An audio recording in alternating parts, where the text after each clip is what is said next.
আনাস রাদিয়াল্লাহু তাআলা আনহু বলেন, রাসূল সাল্লাল্লাহু আলাইহি সাল্লাম বলেছেন, লা ইয়াকুননা ফি হাযিল উম্মাহ খাসফুন, অবশ্যই হবে এই উম্মতের উপরে ভূমিকম্প, অমাসখুন, অবশ্যই হবে এই উম্মতের আকার আকৃতি পরিবর্তন। সন্ধ্যায় ছিল মানুষ, সকালে হবে শোর বানর। অকাজফুন, এই উম্মতের উপরে সর্ব ধরনের বালা বিপদ মুসিবত নেমে আসবে। করোনা ভাইরাস তার একটি বালা মুসিবত, অজান্তে মানুষ বেকায়দায় পড়ে গেছে। কলেজ বিশ্ববিদ্যালয় সব ছুটি দিয়ে দিচ্ছে, আমভাবে ঘোষণা দিয়ে দিচ্ছে সবকে ছুটি দিয়ে দিতে হবে। আল্লাহর নবী বলছেন আমার উম্মতের উপরে তিনটে বিপদ নেমে আসবে। এক, কাজফুন, ওপর থেকে বিপদ নেমে আসবে। কাজফুন মানে পাথর ছুঁড়ে মারা। সর্ব ধরনের বিপদের নাম কাজফুন। মসজিদে মারামারি, তার নাম বিপদ। মাদ্রাসাতে মারামারি, তার নাম বিপদ। রাস্তাঘাটে কলেজ বিশ্ববিদ্যালয়ে মারামারি, তার নাম বিপদ। সবচেয়ে উচ্চ শিক্ষিত মানুষ, জ্ঞানীগুণী দেশ যারা পালন করে, লালন পালন করে, তাদের ভিতরে মারামারি, মানে আর শান্তি বলে কোনো জিনিস নাই। যেখানে সেখানে মারামারি চলে আসবে। জমির দাম 10 লক্ষ, রেজিস্ট্রি খরচ 8 লক্ষ, তার নাম সমস্যা। করোনা ভাইরাস, তার নাম সমস্যা। অবাক কথা, 300-350 টাকা কেজি পেঁয়াজ, তার নাম বিপদ। আমার উম্মতের উপরে বিপদ নেমে আসবে তিনটি পাপের কারণে। এক, এই যা সারেবুল খুমরা, যখন তারা নেশাদার দ্রব্য পান করবে। দুই, জাহারাতিল কায়নাত, মেয়েরা যখন নাচবে। সব মোবাইলে মেয়ে নাচে, সব দোকানে মেয়ে নাচে, সব ঘরে মেয়ে নাচে। বিশাল টিভি, ল্যাংটা মেয়ে ইন্ডিয়ার নাচছে, মাথায় টুপি আছে। আমি বলিনি, আমি অনুবাদক মোহাম্মদ সাল্লাল্লাহু আলাইহি সাল্লাম বলেছেন। তিনি বলেছেন তিনটি পাপের কারণে তিনটা বিপদ নেমে আসবে। এক, নেশাদার দ্রব্য পান করবে এই কারণে।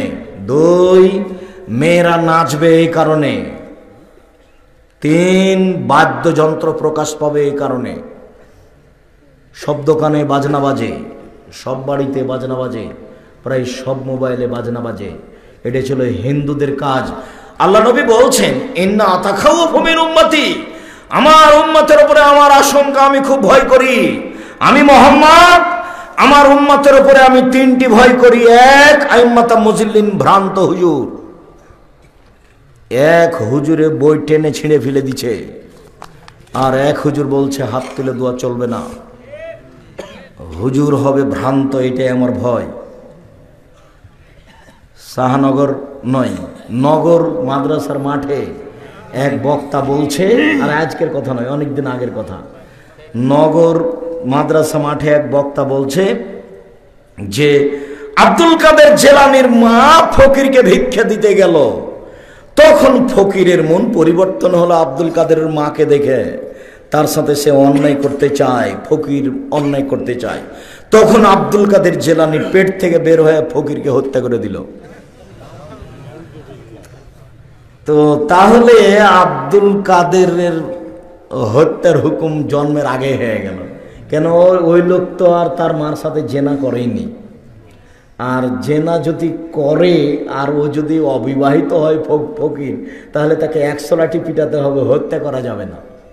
কিন্তু আব্দুল কাদের জেলানি যে পেট থেকে বের হয়ে ওকে হত্যা করে দিল যে, তো এখন বক্তা এটা বললো না যা পেট থেকে বের হয়ে যে হত্যা করে দিল, তো পেটের ভিতরে গেল কিভাবে? আর এখনো তো তার জন্মের সময় হয়নি, এটা কেউ বলে না। এটা বক্তব্য আহলে হাদিস মাদ্রাসার মাঠে চলে। সেদিন কি ঘটেছে সেটা আমি বলছি না। ডেমাজানি হাই স্কুল মাঠে মনে হয় 92 সালে ঘটেছিল এইটাই। চেয়ারম্যান সাহেব ছিলেন সেদিন। ভদ্রলোকেরা এইভাবে টেবিল থাপড়ে বলেছিল দোয়া চলবে। সেদিন আমার কথা বলার মতো পরিবেশ ছিল না ডেমাজানি হাই স্কুল মাঠে। সেদিন চেয়ারম্যান সাহেবের ক্ষমতা ছিল অনেক। তারা টেবিলের উপরে আঘাত করে বলেছিল এইসব কথা। আমি আজও বলছি, পড়তে পারে এই সাহস আমার সামনে রাখে, এটা আমি মনে করি না, অহংকারও করিনি, গৌরবও করিনি। ফতোয়া দেওয়া তো বহু দূরের কথা, ফতোয়া দেওয়া তো বহু দূরের কথা। হাদিস দেখে পড়তে পারে এই সাহস আছে, এটা আমি মনে করি না। খালি খুলে পড়বে, অনুবাদ করবে। বলেন তো, আবু হুরায়রা বলেন রাসূল সাল্লাল্লাহু আলাইহি ওয়াসাল্লাম বলেছেন, কোনো একটা হাদিস সুন্দর করে পড়বে, অনুবাদ করবে, যেখানে জের জবান নেই। আর আরেকজন লাফালাফি করছে, ও আমার অনেক দিনের ছাত্র, ইয়েতে জান্নাতপুরে, গোবিন্দগঞ্জ গাইবান্ধায়, পড়তেই শিখেনি, খালি লাফালাফি করছে। চাঁপানেগঞ্জের ভাষাতে জোরজার মল্লুকতার, জোরজার মল্লুকতার। আমি এই কথা বলে আপনাকে খাটো করতে চাইনি জনাব, আপনি সম্মানী হয়ে যান। আমি আপনাকে সম্মানী হতেই বলছি। এইসব কাজ বাদ দেন, যেটা সঠিক সেটা করেন। হাত তুলে দোয়া করার 42টা সহিহ হাদিস আছে। কতটি?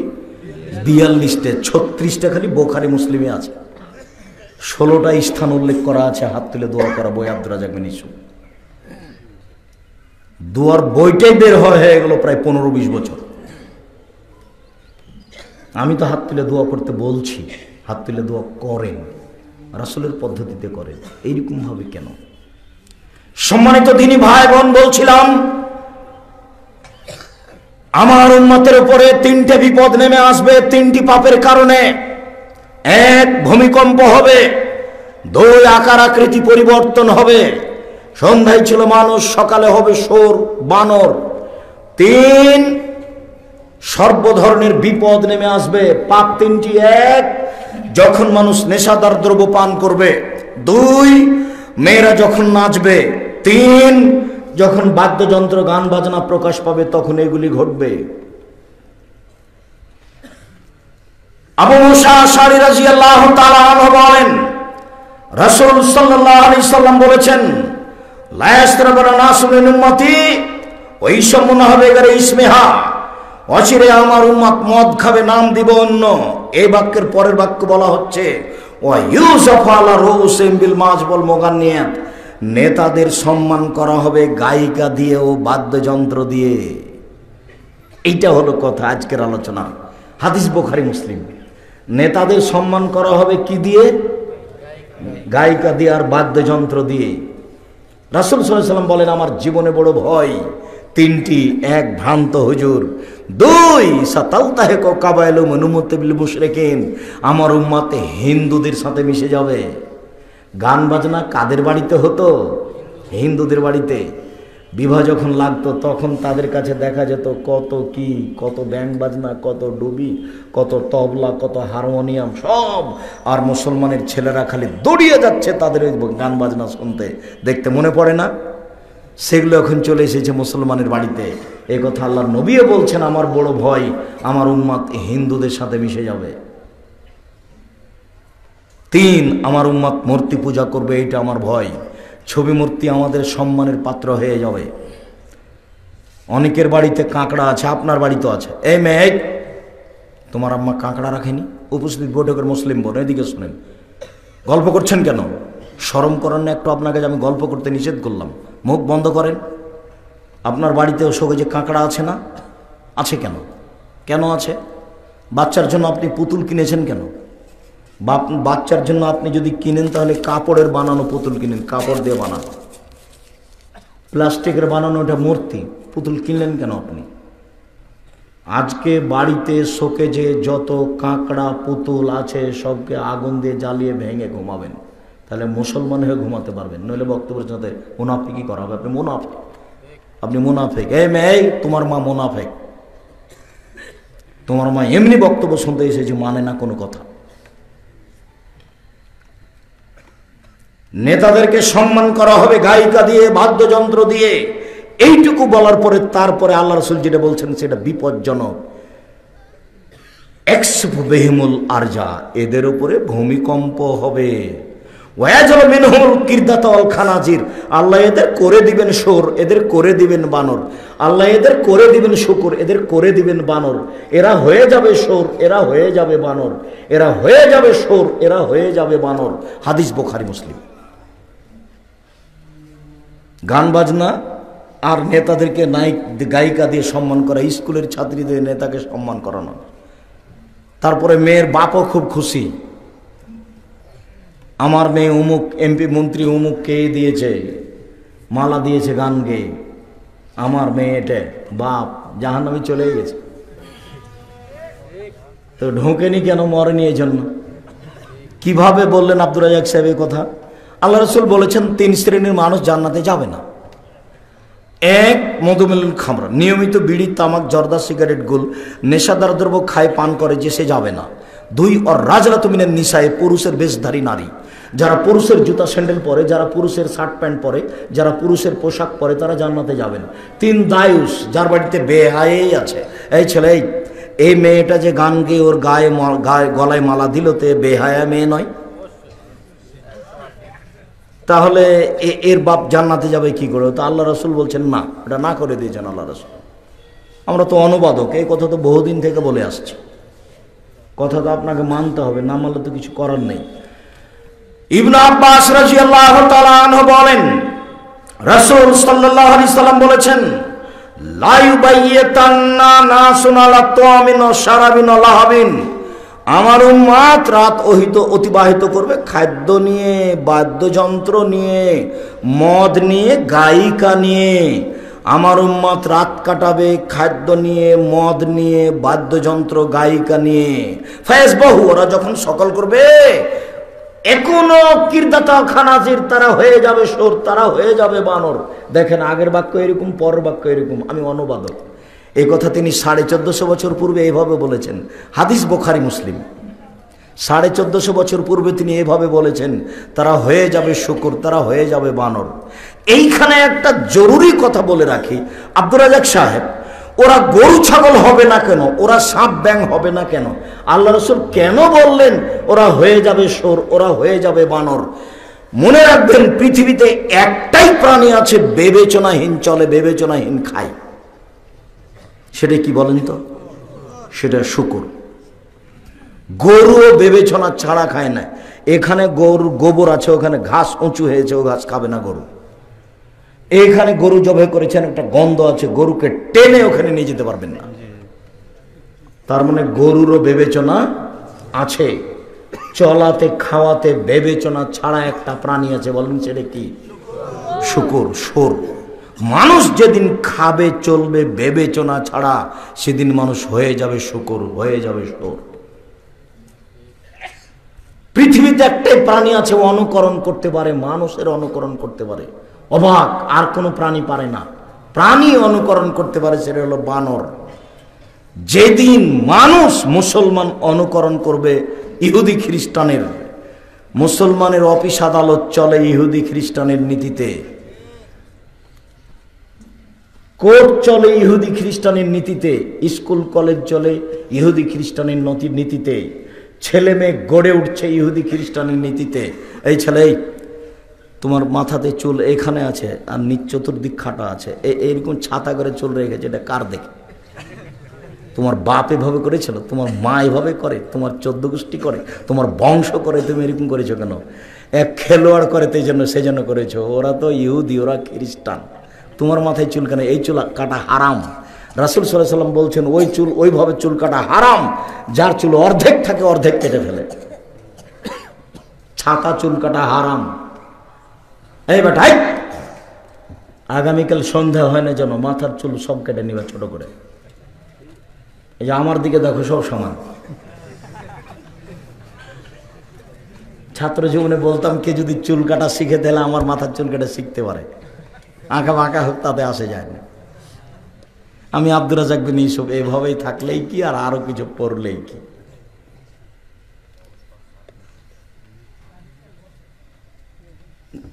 এই চুল কাটা হারাম, এটা হলো ওদের অনুকরণ। ইংলিশ মিডিয়ামে স্কুল চালাবে, ক্লাস 5 পর্যন্ত পড়ে নাকি ইংলিশ শিখাবে, ওকে মাইকেল মধুসূদন দত্ত বানাবে 5 পাস করার পরে। কিছুই শিখেনি, 2-1 বাক্য ইংরেজি শিখে, টাকাটাই খালি বাসটা লুটে নিয়েছে। ও তো শিক্ষা আছে ম্যাট্রিকের পরে। ছেলের বয়স যখন 15-16 হবে, যখন ছেলে নিজে শ্রম দিয়ে পড়বে, দিন রাত যেদিন পরিশ্রম করবে, সেদিন শিখতে পারবে। একদিন আমি আমার নিজস্ব সামনাসামনি ঘটনা নকল করছি। ওই পঞ্চগড় গেছি, দিনাজপুর পঞ্চগড়। তো একটা ছেলে ম্যাট্রিক পাস ফেল করেছে ইংরেজিতে। তারপর ও বলছে যে আমি ত্যাগ করলাম হুজুর, ইংরেজিতে আমি ফেল করলাম, ইংরেজি শিখেই আমি পরীক্ষা দেব। এমন পড়া পড়লাম, আমি যার সাথে ইংরেজি বলা শুরু করি, তার চোখের পানি না আসা পর্যন্ত আমি তাকে ছাড়ি না। বলতে বলতে যখন ও একবার মুখ বন্ধ করে আর বলতে পারে না, তখন ছাড়ি। ও ইংরেজি ফেল করা ছেলে। তুমি তো ভালোই, তুমি তো শেরে বাংলা আবুল কাসেম ফজলুল হক, দ্রন্দ্ব ডানপিটা আবুল কাসেম ফজলুল হকের মতো হয়ে গেলে। ফজলুল হক এর ছেলের বাপ একদিন তার মাকে বলছে, এই তোমার ছেলে ঘন্টার ঘন্টা নদীতে সাঁতার কাটে, তোমার ছেলেকে কুমিরে খাবে। মায়ে বলছেন, কি কুলক্ষণে কথা বলেন, আমার ছেলে যদি বেঁচে থাকে এই দেশ থেকে কুমির তাড়াবে। কুমির মানে ইংরেজ, কুমির মানে ইংরেজ, আমার ছেলে ইংরেজকে তাড়াবে। একদিন তুরন্ত ডানপিট আবুল কাসেম ফজলুল হক বইগুলি নিচে আর ছুঁড়ে মারছে, নিচ্ছে আর ছুঁড়ে মারছে। চট করে পিতা হাতটা ধরে নে বলছে, এভাবে বই ছুঁড়ে মারছো কেন? আব্বা এইসব বই দিয়ে কি হবে? কেন? এ বই আমার পড়া হয়ে গেছে। তোমার পড়া হয়ে গেছে? বলো তো দেখি 10-এর পাতায় কি আছে, 20-এর পাতায় কি আছে, 30-এর পাতায় কি আছে। ছেলে হুবাহুব বলতে থাকলো। পিতা বললেন, হ্যাঁ তুমি একদিন মানুষের মতো মানুষ হবে। কলকাতায় এক বন্ধু বলল, দোস্ত বুঝতে পেরেছি তুমি অঙ্ক বুঝো না, সেই জন্য ইংরেজি নিয়ে পরীক্ষা দেবে, তাই না?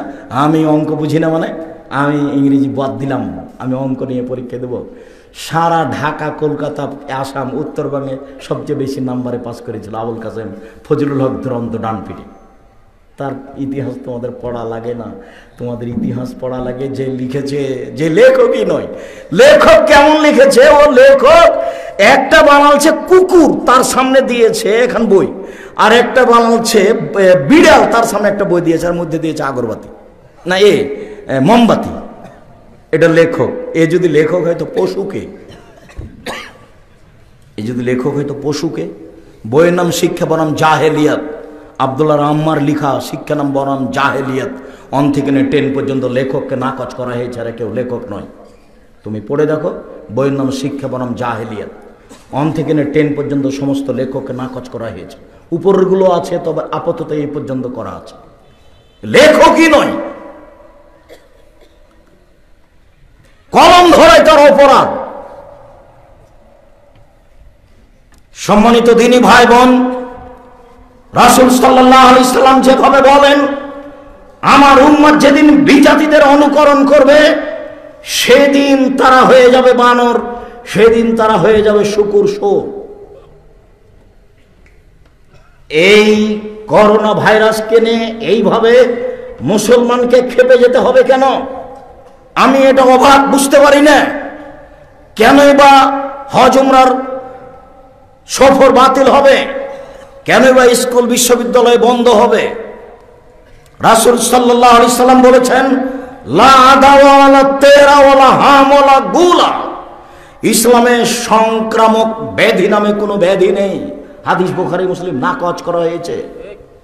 একজন লোক এসে বলছে, আল্লাহর নবী আমার উটের চুলকানি হয়েছে, তো কোন উট থেকে এসেছে?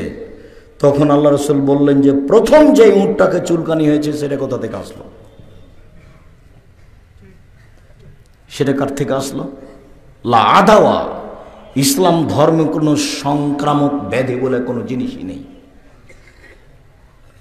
দুইওয়ালা তেয়ারা, অশুভ ফল বলে কোনো জিনিস নেই। কোন মহিলার মুখ দেখলাম সেই জন্য এই কাজ হলো না, এরকম অশুভ ফল বলে কোনো জিনিস নেই। বাড়িতে ঘুরে গেলে কেমন হবে তাই ঘুরে গেলাম না চলে গেলাম, অশুভ ফল বলে কোনো জিনিস নেই। পেঁচা পাখি ডাক দিল, অশুভ ফল বলে কোনো জিনিস নেই। এ কথা রাসূল সাল্লাল্লাহু আলাইহি সাল্লাম বলেন। রাসূল সাল্লাল্লাহু আলাইহি সাল্লাম আরো বলেন যে শোনো, আসল শহীদ ছাড়া আরো 7 শ্রেণীর মানুষ শহীদ হবে। 1, কলেরায় মারা যায় যারা, তারা শহীদ হবে। 2, পেট ব্যথায় মারা যায় যারা, শ্বাসকষ্টে মারা যায় যারা, তারা শহীদ হবে। 3, আগুনে জ্বলে মারা যায় যারা, তারা শহীদ হবে। 4, ডুবে মারা যায় যারা, তারা শহীদ হবে। 5, বাচ্চা প্রসবের সময় যেসব মহিলারা মারা যায় তারা শহীদ হবে। কলেরা একটা অসুখ, মহামারী, আগে ছিল এখন আসতে পারে। যে এলাকায় ঢুকবে সে এলাকায় বেঁচে থাকার সংখ্যা কমে যাবে, আর মরে যাওয়ার সংখ্যা বেশি হয়ে যাবে। এটা হতে পারে, আগেও হতো, এখনো হতে পারে। তার মোকাবেলা মানুষে করবে, কলেজ বিশ্ব এটা হতে পারে না। তবে মহামারী, কিছু মহামারী আছে যার ঔষধ মানুষ জানে না। সেটা হলো এই, রাসূল সাল্লাল্লাহু আলাইহি ওয়াসাল্লাম বলছেন লাম তাজহারিল ফায়সাতু ফি কওমিন কাত্ত ইল্লা ফাসাফিহিম আত-তাউন আও যাও। যদি কোনো এলাকায় কোনো দেশে জেনা বেড়ে যায়, জেনা, তাহলে দুই ধরনের অসুখ হবে যার চিকিৎসা হবে না। তার একটা হলো কলেরা মহামারী, আর একটা হলো এমন রোগ হবে যেটা বংশে কোনোদিন ছিল না, ওর বাপের হয়নি, ওর দাদার হয়নি, ওর পরদাদার হয়নি, ওর লাকার দাদার হয়নি, ওর সাকার দাদার হয়নি, 500 বছর আগে যে তার বাপ ছিল তার হয়নি এই অসুখ, কিন্তু তার হয়ে গেছে কেন? জেনার কারণে। এই কথা মুহাম্মদ সাল্লাল্লাহু আলাইহি ওয়াসাল্লাম বলেন। তখন এই রোগের আর চিকিৎসা নেই। এই রোগে কলেরা হলে তখন চিকিৎসা নেই। এইটা কলেরা হতে পারে, তবে সারা পৃথিবী জুড়ে এভাবে হবে তা নয়, এটা গুজব, সারা পৃথিবী গুজব, কোনো এলাকায় হতে পারে, কোনো দেশে হতে পারে। আর যখন এটা হবে মহামারী হিসাবে, তখন বেঁচে থাকার সংখ্যা কমে যাবে, মরে যাওয়ার সংখ্যা বেশি হবে। স্বাভাবিক, এটাই দেখা গেছে। যারা মুরব্বী আছে কলেরা হয়েছে গ্রামে, জিজ্ঞাসা করে দেখে, 19-20 হতেও পারে। তবে এইসব কারণে যদি এই মহামারী বের হয়, করোনা ভাইরাস বের হয়, তাহলে তার মোকাবেলা করার একটা পথ আছে, যেটা রাসূল সাল্লাল্লাহু আলাইহি ওয়াসাল্লাম বলেছেন। সেটা কি? দোয়া পড়তে হবে, আল্লাহুম্মা ইন্নী আউযু বিকা মিনাল বারাসি ওয়াল জুজামে ওয়াল জুনুনে ওয়া মিন সাইল আসকামে। আল্লাহ, তোমার কাছে আশ্রয় চাচ্ছি ধবল রোগ হতে, কুষ্ঠ রোগ হতে, পাগল হয়ে যাওয়ার রোগ হতে, আর সর্ব ধরনের বিপজ্জনক খারাপ অসুখ বিসুখ রোগ হতে। শেষের বাক্যটা সব রোগকে ঘেরা আছে। এই বাক্যটা বলতে হবে, সকাল সন্ধ্যা বলতে হবে, বলতে থাকতে হবে, সালাম ফিরার পূর্বে বলতে হবে। দুয়ার বইটাতে দেখিয়ে আছে, আল্লাহুম্মা ইন্নী আউযু বিকা মিনাল বারাসি ওয়াল জুজামে ওয়াল জুনুনে ওয়া মিন সাইল আসকামে। আল্লাহ, তোমার কাছে আমি আশ্রয় চাচ্ছি ধবল রোগ হতে, কুষ্ঠ রোগ হতে, পাগল হয়ে যাওয়ার রোগ হতে, সর্ব ধরনের খারাপ রোগ হতে। দোয়া মুখস্থ করতে হবে আগামীকাল সন্ধ্যা হতে হতে, বড় নয়। আল্লাহুম্মা ইন্নী আউযু বিকা মিনাল বারাসি ওয়াল জুজামে ওয়াল জুনুনে ওয়া মিন সাইল আসকামে। এই দোয়ার বইটাতে দেওয়া আছে। আজকে দোয়ার বই আছে কিনা আমি জানি না, বাড়িতে আছে, দেখে নিন। বাংলা মেসকাত খণ্ডে আছে, দেখে নিন। এই দোয়া ব্যবহার করেন। এই দোয়া মোকাবেলার জন্য ব্যবহার করা যেতে পারে। মোকাবেলা শব্দই চলবে না, বেঁচে থাকার জন্য মোকাবেলা শব্দ চলবে না। কি বলতে হবে? এই অসুখ বিসুখ থেকে বেঁচে থাকার জন্য, বেঁচে থাকার আশায় এই দোয়া পড়া যাবে। উমামা বাহিলি রাদিয়াল্লাহু তাআলা আনহু বলেন, রাসূল সাল্লাল্লাহু আলাইহি সাল্লাম বলেছেন, পৃথিবীর মানুষ, লা তারুল কায়নাত, যেসব মাধ্যম রয়েছে গান বাজনার, তাদের তোমরা বিক্রয় করো না। যাত্রা, থিয়েটার, গান বাজনা, মেয়েদেরকে ডেকে নিয়ে এসে সার্কাস, সব মাধ্যম তোমরা বিক্রয় করো না। পৃথিবীর মানুষ, সিনেমা চলছে না? বন্ধ চলছে, সব বন্ধ, কাল থেকে বন্ধ। রাসূল সাল্লাল্লাহু আলাইহি সাল্লাম বলেন, পৃথিবীর মানুষ যত নাচ গান বাদ্যযন্ত্রের মাধ্যম রয়েছে তা বিক্রয় করো না। ওয়ালা তাশতারুহুন্না, তোমরা এর মাধ্যম ক্রয় করো না। ওয়ালা তুআল্লিমুহুন্না, পৃথিবীর মানুষ, তোমরা মেয়েদেরকে, ছেলেদেরকে গান বাজনা বাদ্যযন্ত্রের পথ মাধ্যম শিখিয়ে দিও না। অসামানুহুন্না হারাম, তাদের মূল্য চিরদিনের জন্য হারাম। এই কথা রাসূল সাল্লাল্লাহু আলাইহি ওয়াসাল্লাম বলেন। দেখেন কিভাবে চলবেন, কিভাবে বাঁচবেন। এই ছেলে, থামো, আমরা শেষের দিকে চলে এসেছি, একবারে শেষে। আজকাল আলোচনা তো লম্বা নয়, অত বিরক্তবোধ তুমি আমাকে দেখাচ্ছ কেন? কোনো ছেলে পাশ থেকে যেন উঠতে না পারে। আর আমি তো তাফসীর করতে আসিনি যে আপনি বাদাম খাবেন আর ঘুরবেন, আর এখন গিয়ে দোকানে দাঁড়াতে পাবেন না। সম্মানিত ভাই বোন, রাসূল সাল্লাল্লাহু আলাইহি সাল্লাম বলেন, মান লাইবাবে নারদেশির ফাঁকা দেব খালাও ফি দামে খেনজির। কেউ যদি চৌসার, ছক্কা, লুডু, দাবা, পাঞ্জা, ক্যারাম বোর্ড, তাস, গেমস এইসব খেলায় অংশগ্রহণ করে, সে তার হাতকে শোরের শুকুরের রক্তের ভিতরে ডুবিয়ে দিল। পৃথিবীতে যত খেলা বের হবে কিয়ামত পর্যন্ত, যেই খেলা চলবে বসে বসে, যেখানে কোনো শরীর চর্চা নেই, বোঝা গেল না, শুধু বসে বসে চলে, পৃথিবীতে যত খেলা আছে আর যত প্রকাশ পাবে, এমন বাক্য আল্লাহর নবী বলেছেন যেগুলো বসে বসে চলে, চৌসার, ছক্কা, লুডু, দাবা, পাঞ্জা, ক্যারাম বোর্ড, তাস, গেমস, পৃথিবীতে আরো যত খেলা জন্ম নিয়েছে নিবে, বসে বসে চলে, যেখানে শরীর চর্চা নেই, সেটা হারাম। সেই খেলায় যদি অংশগ্রহণ করে, সে তার হাতকে শোরের শুকুরের রক্তের মধ্যে ডুবিয়ে দিল। এই ছেলে, আজ থেকে তোমাদের সকাল হয় না যেন, ক্যারাম বোর্ড ভাঙতে দেরি হয় না যেন, বাড়িতে গিয়ে আগে ভেঙে ফেলবা, তারপরে ঘুমাবা। মুনাফিকি করো না আমার বক্তব্যের সাথে। সকাল পর্যন্ত যেন তোমার ক্যারাম বোর্ড না থাকে, লুডুর যত তোমার এই গুলিগুলো আছে, গিয়ে আগে জ্বালাবা, তারপরে সকাল হবে। আর উপস্থিত বৈঠকের মুসলিম বোন, এদিকে শোনেন, এদিকে শোনেন, কথা বলছেন নাকি? এদিকে শোনেন, আপনাকে বলছি। বাচ্চার হাতে আপনি ওই মোবাইলটা দিয়েছেন যাতে বাজনা বাজছে, তাকে গেমস খেলতে দিলেন, আর আপনি স্টার জালসা দেখছেন। আপনি মানুষ না পশু?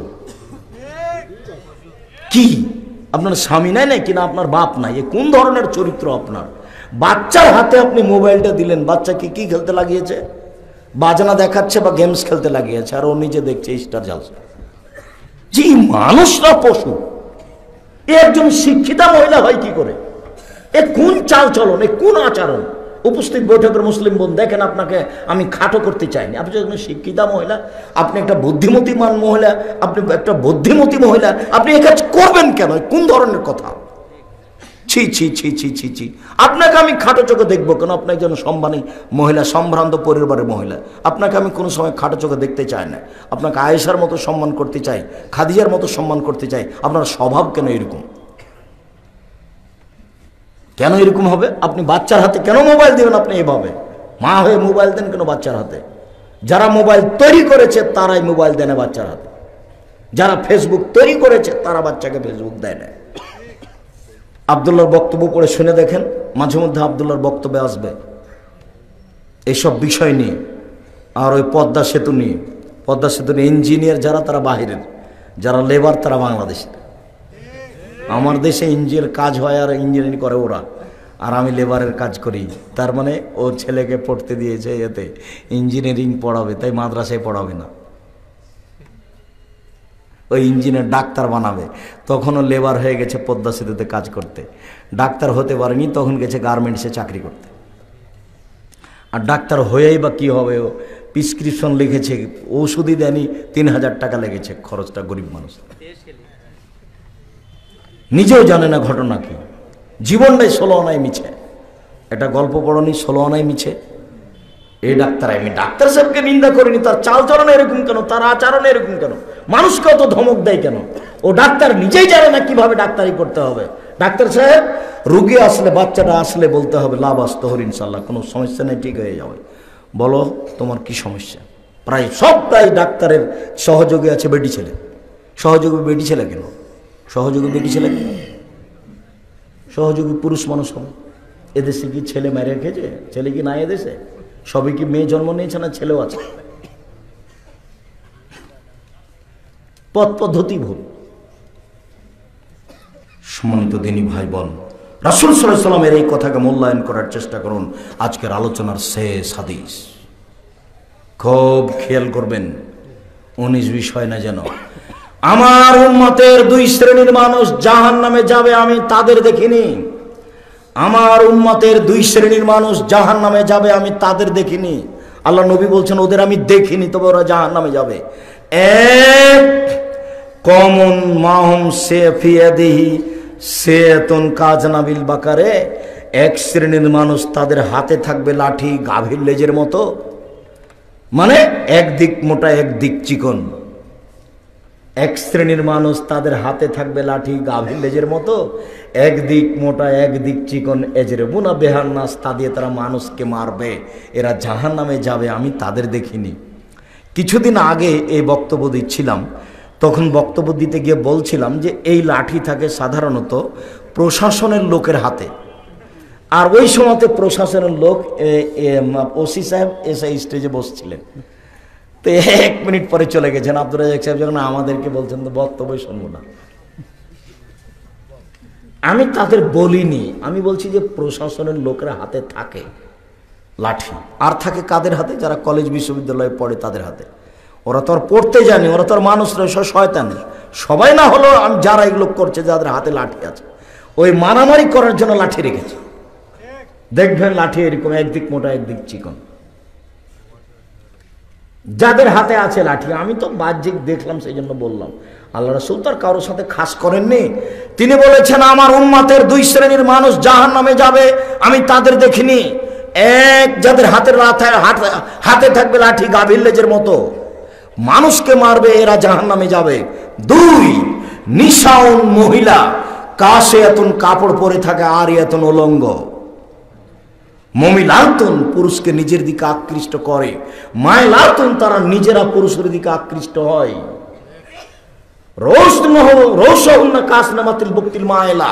মাথা হবে বক্র উটের মতো, মাথার চুল ছাড়া আছে, শ্যাম্পু দিয়ে উঁচা করে রেখেছে। এটাই হচ্ছে বদ, ওদের উটের মতো মাথায় হেলিয়ে দুলিয়ে চলছে। লায়াত খুললেন যারা, এরা জান্নাতে যাবে না, এরা জান্নাতে তো যাবে না, ওয়ালা ইয়াজিদুনা রিহা, জান্নাতের গন্ধ পাবে না। ফাইনা রিহা তুজাদু মিন মাসিরাতি কাদা ওয়া কাদা, যে জান্নাতের গন্ধ পাওয়া যায় 1 বছরের দূরত্ব পথ থেকে। একটা দ্রুতগামী ঘোড়া যদি 1 বছর দৌড়াতে থাকে, যত পথ যাবে জান্নাত থেকে, এরকম পথের মাথায় কে যদি দাঁড়িয়ে থাকে, তাহলে জান্নাতের গন্ধ পাবে। কিন্তু এই মেয়েরা জান্নাতের গন্ধও পাবে না। অনুবাদ দেখলে মনে হবে যে আমাদের মনে হয় এই বগুড়া জেলার এইসব স্কুলগুলো দেখে দেখে আল্লাহ নবী বলেছেন। নিশাউন মহিলা, কাশে এতন কাপড় পরে থাকে, আর এতন উলঙ্গ। কাপড় পরে উলঙ্গ হয়? আমি তোমার মা বলে তোমাকে খাটো করিনি, তোমাদের মা বেটার যেন কথাটা মনে থাকে সেই জন্য বলি। এখন দেখো তোমার মা ছোট ব্লাউজ পরে আছে, আমি কোনোদিন ছোট ব্লাউজ হারাম বলিনি। আমি বলেছি ছোট ব্লাউজ পরে দেবর ভাসুরের সামনে যাওয়া যাবে না। তোমার মা এখনো ছোট ব্লাউজ পরে আছে, এই পর্যন্ত হাত আছে, তাহলে এই পর্যন্ত দুনিয়ার লোক দেখবে, গ্রামের লোক দেখবে? এটার মোহর লাগেনি, এটা ফ্রি, তা দেখবে কেন? এটা কোন পোশাক? এটাও তো একটা পোশাক। পেট দেখা যাচ্ছে, এটাও তো একটা পোশাক। এ কোন পোশাক? আল্লাহ নবী যেটা বললেন সেটা আবার একটু বুঝাতে। এই ছেলেরাই গায়ে হাত দিয়ে আছো কেন? রেডি হও, ভালো করে দেখো তো অনুবাদ। নিশাউন মহিলা, কাশে এতন কাপড় পরে থাকে, আর এতন উলঙ্গ। মমিলাতুন, পুরুষকে নিজের দিকে আকৃষ্ট করে। দেখব তোমার মা যখন হেঁটে যায় তখন সবাই তোমার মাকে দেখতে থাকে। মায়লাতুন, তোমার বোন যখন রাস্তায় হাঁটে তখন পুরুষের দিকে আকৃষ্ট হয়। বাড়িতে ছিল ভালোই ছিল, এখন রাস্তায় যাচ্ছে তখন একবার ডান দিকে যায়, একবার